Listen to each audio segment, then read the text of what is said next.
another moment.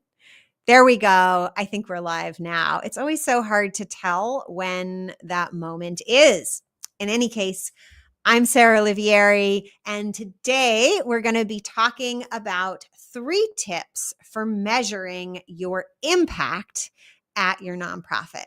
Now, this is an issue that I have been in search of for years, and almost every time I see a training on measuring your impact, it's almost always ends up being a training about measuring your finances. And I got to tell you, money is really easy to measure, but really measuring whether or not your nonprofit is making an impact, meaning that you're making the maximum impact possible you can at your organization, is another thing. And that's what we're going to talk about today. So give me just a couple minutes and we're going to dive in. For those of you who don't know me, I'm Sarah Olivieri. I am a business coach and trainer, mostly to nonprofit leaders with over 2 decades of experience. I have been an executive director, a board member, and then for the last 10 years or so, I have been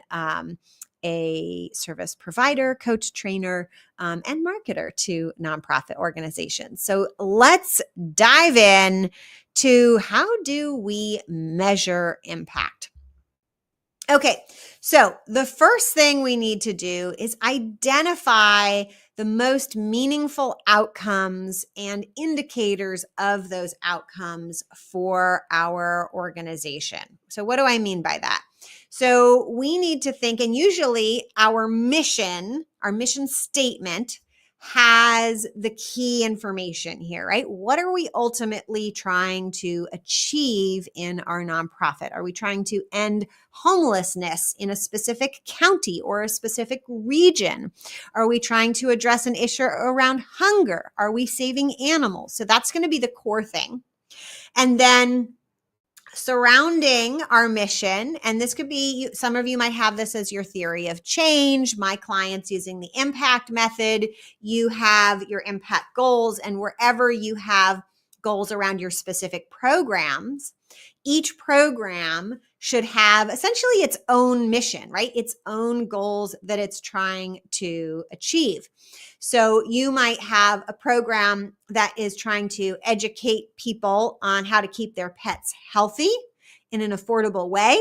And you might have another program that's actually providing care for those pets for families who need additional financial support in caring for their pets in order to keep them at home, right? So goal for the program that's providing the care is maximum, how many people are getting how much care, right? So we have 2 key measurables to be thinking about. And the program for education is how many people need education, and you can create some artificial, if you need to, levels of education, right? So what are the kind of tiers of knowing about affordable animal care that need to be in place? So that is basic primer, if you will, on identifying meaningful outcomes. Now, the next thing we need to do is have a way to measure these things. There's two sides of this coin to measuring. There is measuring what you're doing, and then there's measuring the whole need that's out there. So I'll use my animal care example. Let's take our program that is providing medical care for animals, for families who need financial support in providing proper care. We might measure both how much care are we giving, and how many people are getting that care, or how many animals are getting that care. But then we need to look at the total need, right? How many people need this?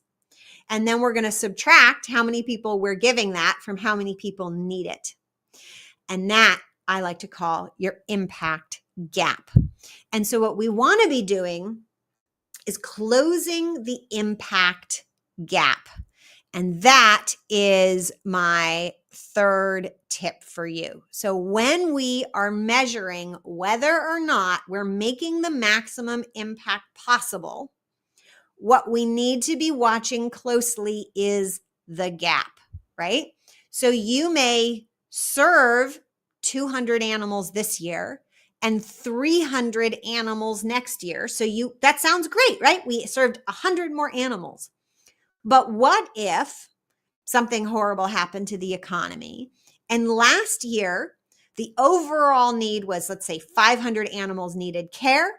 We served 200. That means the gap was 300 animals who did not get served. Now, this year, we served 300, but let's say instead of 500 in need, there was an economic crash, and now there are 800 in need. So we went up from 200 to 300, but now we need to subtract 300 from 800. So now we've gone from a gap of 300 to a gap of 500. So our gap increased. Now we have to ask some questions. The gap got worse, right? The gap increased. In this case, in my example here, this is an external situation. So we need to think about, are we going to scale way up? Do we have a way of helping to fix the external situation, right? Is there something that needs to be done around the economy? And so we need to be watching that gap. So we might be saying, okay, growing from 200 to 300 was good, but it wasn't good enough because we have this increasing need. Or we might answer some questions, right? This data measurement helps us ask better strategic questions. So we might say, okay, the gap increased, but was this a temporary situation that is going to resolve itself, or other people are going to resolve it, and then we'll be back to our normal 500 in need, in which case we will have reduced the impact gap in a couple years by maintaining our current course. So are we shifting course or are we maintaining course? That's that question that's coming up in my example now. All right, so quickly to summarize here, my 3 tips for measuring your impact, which is going to open up our ability to ask better strategic questions, are: identify the outcomes you're trying to get in your mission overall and per program. Then your measurement strategy should be measure what your organization is doing and then what the need is related to those measurements in the area that you're serving, and subtract so you get the gap between the total need and the amount that you are serving that need. And then finally, make your strategic decisions around the information that you have gathered.